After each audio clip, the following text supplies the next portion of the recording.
Welcome back to another video on my channel. Today we're gonna have like a more fun, casual Pokemon themed video as opposed to like the hardcore series that I'm doing on Wednesdays.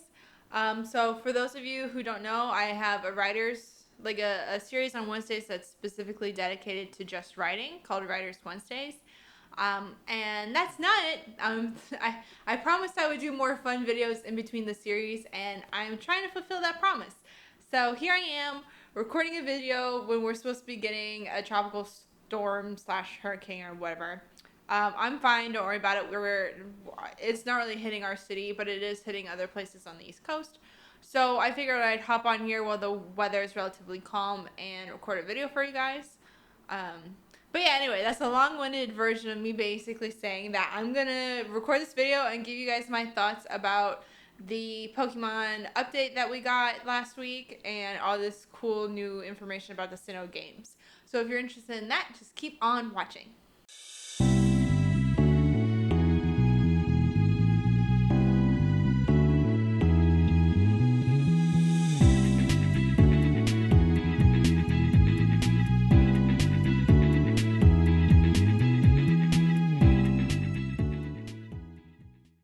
Okay, so first things first, I just want to show off that I'm trying to update my background. I have the poster of my book in my background, so that's pretty cool. I have space here, and I thought about putting up like a newspaper article of me or whatever to make it look more official. Maybe I'll put like some Pokemon art up here instead. Who knows? I have my Pokemon dolls like up there, and I can put a picture in for you guys if you really want to see them. I'm trying to still work in my office and find like different sets and stuff for me to record in front of. So if you like this, let me know. If you don't, let me know, and I'll try changing up different backgrounds and stuff. So yeah, that's a little bit of housekeeping to get out of the way. But yeah, in case you have been under a rock or for whatever reasons you haven't heard the news, Pokemon finally gave us an update on Diamond and Pearl remakes and Legends of Arceus for like the first time all year, pretty much. The old announcement I think came out in like spring or maybe even winter. I don't even remember. There's a lot of opinions about it, and not a whole lot of positive ones. I feel bad because somebody I know that I went to college with is such a big Sinnoh fan, and I know she's been trying to hype this up and gas this up for me, but I was not feeling it up until literally last week. So the new trailers dropped, and the graphics look so much better. I watched a video by Tube, and he did a direct comparison between like the old graphics and the new ones, and some of the decisions or ways they went about improving the graphics, and it was really cool. I encourage you to check out that video as well. It's probably way more in depth than mine. This is literally just a bunch of my opinions as opposed to comparing old versus new. Yeah, I'm very excited now. I think they rectified a lot of things that were issues for me, or at least they were better at marketing the games this time. Because I'm not the biggest Sinnoh fan. I think Hoenn's my favorite region. And I just remember playing Sinnoh as a kid and feeling like a little lackluster. I think the starters are great, and I think the designs in that generation are really cool. But I think I hate to like be a meme basically, but I think a lot of the old mechanics or the mechanics in the game just weren't my favorite. Like with the really slow HP bar, lack of fire types early on. I just like fell off, and I don't even think I really finished it as a kid. Although it's just sad because there's a lot more. I think Pokemon did more with like lore building starting from Gen 4 and onwards. But I'm excited to play these remakes. I think everything looks good visually, even the contests. I know nobody else is going to care about this, but I like doing the contests, and I think they look really good. Putting stickers on the balls, like even the fun random mechanics that used to be in the old game are back. And I think that's really cool. Of course, you know, we have Pokemon following us again, which again is like something if you put in a game, people will automatically like at this point, which I think could be fun. It still doesn't look like, still looks all off for me in terms of like some of the sprites. They just don't feel right when they follow you in these like chibi graphics, but you know, I guess there's like quasi chibi graphics in Let's Go Pikachu, Let's Go Eevee, and everything worked out fine. I did enjoy the Pokemon following you in there just because of scale. It felt right, and I think that's the scale is what's lacking in the new chibi graphics. But hey, Pokemon follow you. I'm not gonna like knock it, you know. But yeah, they have a bunch of different features coming back. I just think the marketing for this video made it look a lot better than what I thought it was going to be. And to the point where I'm actually like considering buying it, which is something that if you would have asked me a few months ago would have been a hard no. So yeah, I'm really excited about that. Oh yeah, they have the underground tunnels again.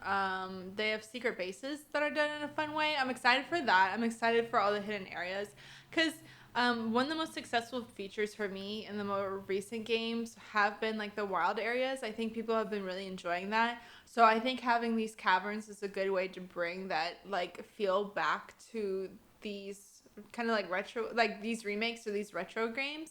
I think the wild area is like what basically I think the wild area is really like a token staple of Gen 8. And so they bringing it into this remake makes it still feel a little bit more modern, even though it's supposed to be like a 1-for-1 remake. You know what I mean? So I think that's a smart decision, and that way you can get Pokemon at different times that you might not necessarily have in the normal routes. At least I hope that's like something we have early access to as opposed to later on in the game. But who knows? You know, who knows what Pokemon's going to decide to do. But yeah, that's about all I can say for Sinnoh remakes right now. Besides the fact that they didn't show us Chibi Cyrus. That's okay. They have Cyrus there. He looks alright. Team Galactic looks alright. I mean, I'm just not a fan of these graphics. I still think it's a little weird, even when we do Overworld. Like the Overworld Chibi versus like I guess the more normal graphics too. I still think I would like more shading, more contrast, more black. That's just me. That's just my personal preference. But the games look good, and like I'm being critical. I'm being critical, but like again, this is just my opinion. But the games I'm really excited for, and that I'm definitely gonna get, Legends of Arceus. Oh my god, that just it looks so good. It looks so good. I'm more hyped for this game than the remakes. I'm sorry. This is looks. I would be so supportive of this direction of Pokemon, and I know I was really on board like a few months ago as well, just because the concept was so new for them. But now that we're getting more fleshed out story, and that they revealed some new regional forms, I think the regional forms look really cool. I like the idea that things change and grow over time, like and that Pokemon designs would change and grow over time. I hope they have it where it's like, I know that they said it's like the Hisui region variant or whatever, but the Hisui region doesn't exist anymore. So I don't know if you'll be able to trade those Pokemon into other games because I guess technically they wouldn't exist. They'd be like fossilized Pokemon, or at least in my head they would be. I don't know how that's gonna work, but I just think they look really cool. I like a lot of the designs. I think they really improve, and I appreciate the Pokemon they chose to improve on, because I feel like some of the Pokemon that they chose were kind of forgetful. Maybe half of them. I'm talking more about Stantler than I am Pokemon like Braviary and Growlithe, you know. And that Stantler evolution, oh my god, I love it. So it's giving me very much Studio Ghibli vibes, Princess Mononoke vibes, and like I know people compared it to the deer that the main character rides in Princess Mononoke, but I literally, when I saw it, I thought of the giant like tree monster right away, or the spirit of the forest, I guess, as opposed to anything else. I thought that was so cool. I love that idea. I like the design. I really like Stantler. I know nobody else does, but I did. Like when I played through Johto, I had on my team for quite a while. And I like Stantler. I like some normal type Pokemon. I guess I'm basic. I don't know, but like I think it's the Weirdeer. Yeah, Weirdeer. I think that looks pretty cool for me. I think I would put it on my team right away. I know other people had strong opinions. They didn't think it was very different from the original design, but I just think, I don't know, it's a subtle improvement. I like it a lot. I know the Hisui Growlithe is very, very popular. I think that's going to be the most popular one online. Growlithe is a very popular Pokemon in general. I don't know, I think it's cute. It reminds me of my Shih Tzus, and I like it. It's like a stone dog. So the new Growlithe remind me a lot of like Shih Tzus or stone dogs or lion dogs, which is basically like a Shih Tzu. So I have a lot of emotional attachment to that. I think it's a cool design. The typing, not the best, but you know, it is what it is. Anyway, the whole concept of like the overworld and like, I don't know, you can still do like traditional Pokemon battles, but literally just like yeeting Pokemon balls at the wild Pokemon and like fist fighting them. Like, I don't know what that is. Like, there's just this raw chaos about it that I freaking love. And I think it's such a cool idea. And I almost rather just fist fight Pokemon than battle. I don't know. Maybe I'm weird about it. But I like this whole, like, ancestral idea. And like this is something they could do for a bunch of different generations if they really wanted to, instead of making new areas. I mean, it's a new area, but like in the past, you know what I mean? They could do that for different regions if they want to, instead of creating a whole new continent or whatever. Yeah, and a lot of the characters are ancestors of like current Sinnoh people, like the Professor and Cyrus and Silene and all that. And like low key, like I know this isn't gonna be a shocker to everybody, but you're pretty much working for the people who run like the old timey Team Galactic. And I think I'm really excited for the story because this is just taking so much inspiration from actual history. Um, and you know, I'm again in my video is not the one to explain that to you. If you want, Loxton and Noggin did a really in depth like basically what is Sinnoh and what does this represent in real life history, like what's the inspiration for this region, on their channel. And they're really really big, so I always reference them because I tend to like go to their videos first before I put out my own. So if you want like a deep dive into the history of what inspired the Hisui region, I really recommend checking that out. But basically it does like reflect this like time in Japan where like imperialism and industrial revolution was being introduced. And I'm really interested to see how that comes into play with like what the bad guy team will be. Especially for instance, like these are Japanese games, it's always going to be from a Japanese perspective. But like it's already like it's fun. Like there was a building I think that already had like Galarian wheezing for like smokestacks or whatever, which clearly in my head is like, oh, this is supposed to be like a British settlement, you know, or this is supposed to be like a Western settlement here. And the professor brings in Pokemon from different regions and stuff. This is very internationally focused, and I think it's one of the few times we see Pokemon deliberately saying like, this is a station where all these different regions are interacting. They kind of brought it up in Alola a little bit, but not to like this extent, I don't think.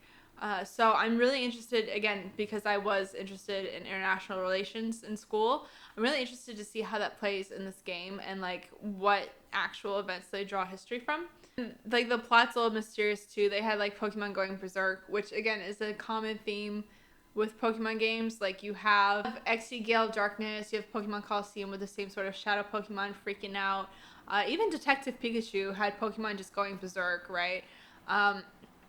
And so it's interesting to see if like Arceus will be like the bad guy like in this story, like some people speculate, or if it's going to be more Giratina focused, which is where I'm leaning to. Even though the game's called Legend of Arceus, I think it'd be interesting to do like Giratina as a fallen angel trying to corrupt Pokemon and like do something like that instead.